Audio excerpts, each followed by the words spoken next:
தென்னாப்பிரிக்கா அணிக்கு எதிரான ஒருநாள் தொடருக்கு KL ராகுல் கேப்டனாக நியமிக்கப்பட்டுள்ளார். அது தொடர்பான அந்த அண்மை செய்தியை பார்த்து வருகிறோம். கேப்டன் சுப்மன் கில் காயம் காரணமாக ஆடாத நிலையில் KL ராகுல் கேப்டனாக நியமனம் செய்யப்பட்டிருக்கிறார். மேலும் நீண்ட இடைவெளிக்கு பின்னர் ஒருநாள் போட்டிக்கான அணியில் ரிஷப் பண்டும் தேர்வு செய்யப்பட்டிருக்கிறார். அது மட்டுமின்றி ரோஹித் சர்மாவும் கோலியும் ஒருநாள் தொடருக்கான இந்திய அணியில் இடம் பிடித்திருக்கிறார்கள். அண்மை செய்தியாக பார்த்து வருகிறோம். கூடுதல் விவரங்களை செய்தியாளர் அஜய் வழங்க கேட்கலாம். அஜய், வணக்கம். முழு விவரம்.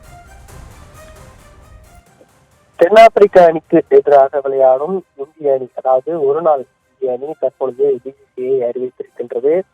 நவம்பர் 30 ராஞ்சியிலும் டிசம்பர் 3 விசாகப்பட்டினம் மற்றும் 6 விசாகப்பட்டினம் என 3 ஒருநாள் போட்டிகளில் தென்னாப்பிரிக்க அணி எதிர்த்து இந்திய அணி விளையாட இருக்கின்றது. இந்த போட்டிக்கான இந்திய அணி தற்பொழுது அறிவிக்கப்பட்டிருக்கின்றது. KL ராகுல் தலைமையில் இந்திய அணி அறிவிக்கப்பட்டிருக்கிறது.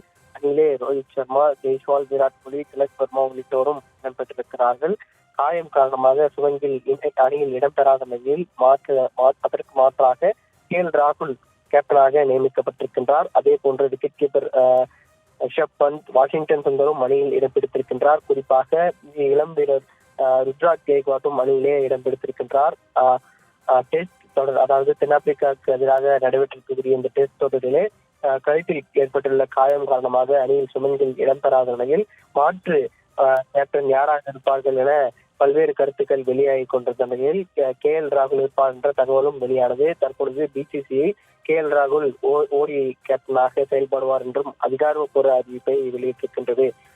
இந்த ஒருநாள் கிரிக்கெட் தொடர் அணியில இளம் வீரர்கள் அணியிலே இடம்பெற்றிருக்கின்றார்கள். குறிப்பாக ருத்ராஜ் கேக்வாட், பிரசித் கிருஷ்ணா, ஹர்தீப் சிங், ஹர்ஷித் ராணா உள்ளிட்டோர் அணியிலே இடம்பெற்றிருக்கின்றார்கள். அதே போன்று தமிழக வீரர் வாஷிங்டன் சுந்தரும் இந்திய அணியிலே இடம் பிடித்திருக்கின்றார்.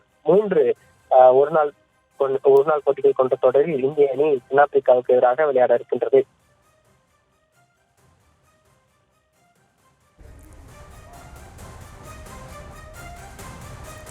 விவரங்களுக்கு நன்றி அஜய்.